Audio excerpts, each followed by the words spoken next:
Okay, great. So we're gonna hop right back into your Beyond Meat account, and I'm gonna show you where the fulfillment elections live and how you can think about the types of offerings you want to make available through the platform. So jumping right back into that My Shop area, you have two tabs in your extras and modifiers area. So once we've completed entering your shop contact info, adding a credit card for your subscription that you've chosen, as well as verifying your business and linking a bank account, once those steps have been completed, you can begin to think about, okay, I'm going to be building a shop, and what are the ways that I want to make my products and services accessible to my businesses in terms of allowing them to interact with me for pickup, for local delivery, and shipping. So where we usually like to start is kind of what's your base, like what's your core offering for pickup and delivery. You're going to access your extras area, and within your extras area, you'll see there's a few tabs over to the right here.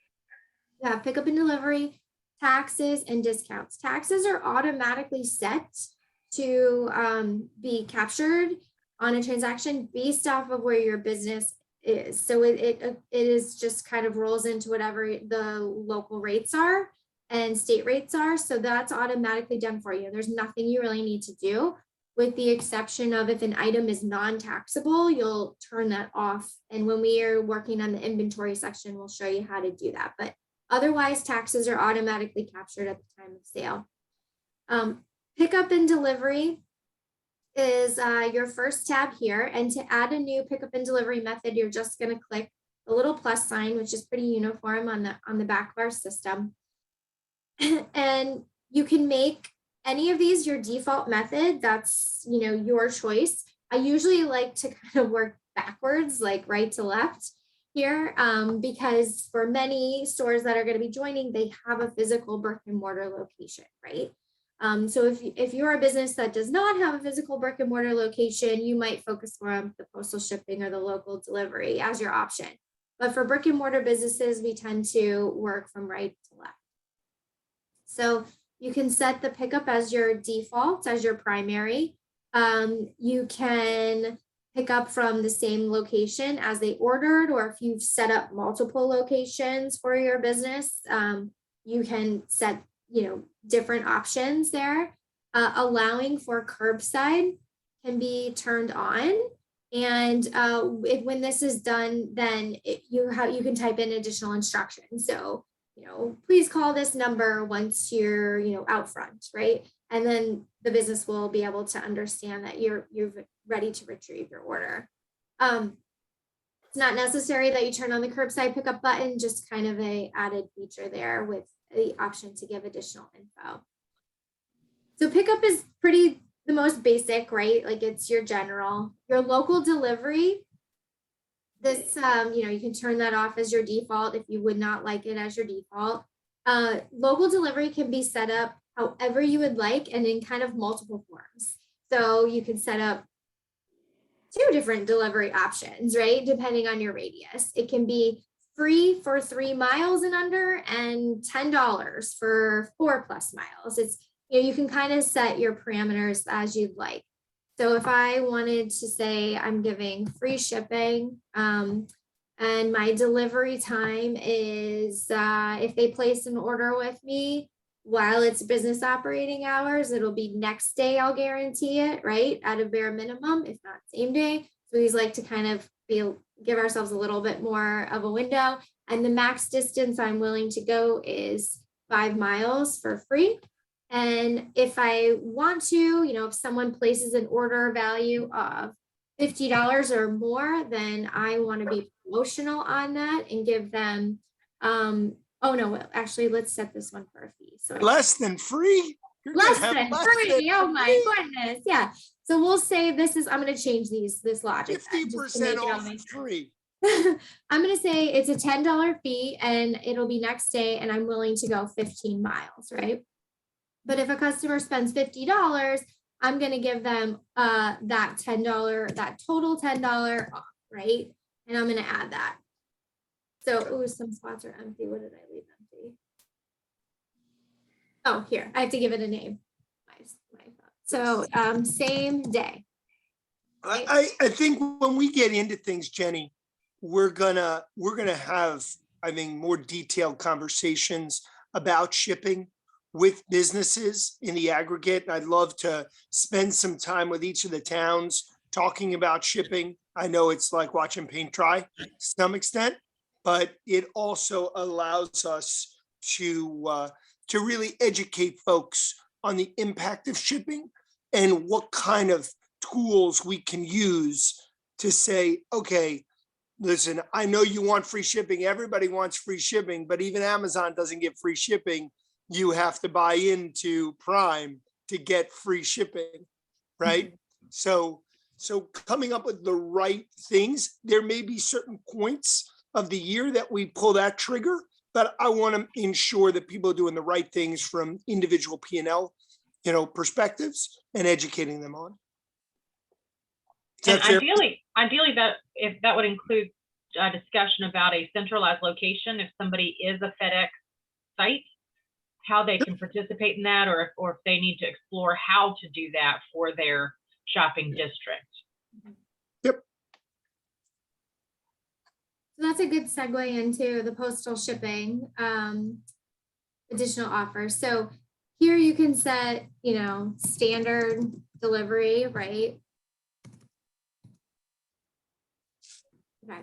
And I'm going to say that I would like to use not flat rate, but automatic. So automatic now means that I'm integrating my inventory catalog based off of item size with the USPS dynamic shipping rates. So there's not a ton that I need to do other than if I just want to make sure that the right shipping cost is associated with the right item based off of location and transit time and distance, right? If they don't want to utilize USPS dynamic shipping rates, you just leave it at flat rate. And flat rate, you'd set your amount. So if you have pretty standard things that you're sending, like maybe it's, I don't know, something like jewelry and it's in the mall, it's in a small box, and you know that your shipping is only $5 on everything and you want to make it $5, you can set your amount of days. And you can even turn on delivery discounts if orders are over a certain amount, just the same way you did on local delivery. So there's just a few different fields that need to be entered if you're choosing to use flat rate against your business for shipping, again, on all of your items available for purchase. Or if you want to use automatic, then what it's going to do is pull in the information from your inventory listing associated with dimensions and weights against that item that you've listed to understand the right calculation when a consumer wants to check out that cart. And once you're ready, click add, and that new shipping method has been added. So this is your pickup and delivery is just got a running total of all of the kind of fulfillment options you've set up, right? And depending on how you stacked them, this will show up to a consumer when they're in their checkout cart as an option next to your shop. So if they've added one of your items to their bag and that option is within the rules that you've set up, it will be available to them to elect. So if they're nearby your shop, then local pickup will be available. If they have elected shipping for a certain fee, then that will be there as well. Local delivery will only appear if they are within the radius that you have identified available for delivery, where they want that item to go. So there's basically the retailer sets the rules, and based on those rules, that's what shows to the customer at checkout for electives to choose.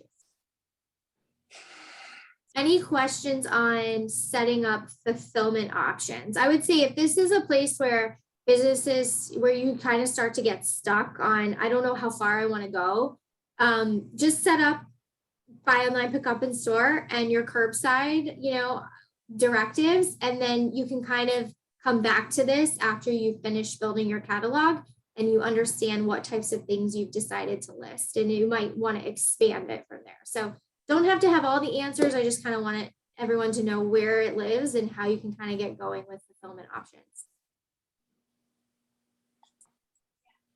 Hey, Kate, one last piece. Mhm. I think we feel comfortable. This is going to be a screen people are going to be in often as they change their shipping terms. You may have a few folks who set it and forget it. Hey, it's going to be $20 to ship. But as we go through the promotional cadence of learning how to promote my business online, shipping obviously plays such a large role that this will be a screen people want to get familiar with. Yeah, especially if they're newer to e-commerce. I think the ones who have maybe been playing in the space a little bit longer, they'll roll through this pretty quickly because they'll probably just apply what they've been doing in terms of roles for consistency. But for those that are newer, it'll be kind of an evolution in how they think about expanding fulfillment. All right, so discounts are also lived here. So once you've created that shopping catalog, you can be promotional on those items, right?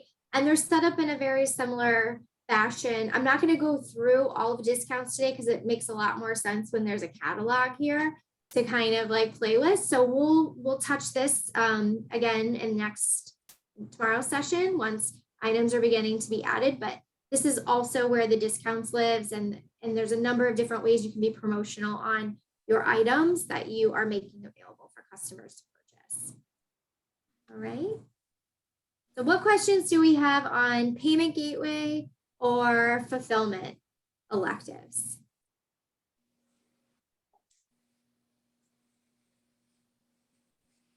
Nothing further. All right. Wonderful. Well, we did pretty good. Still at about a half an hour. So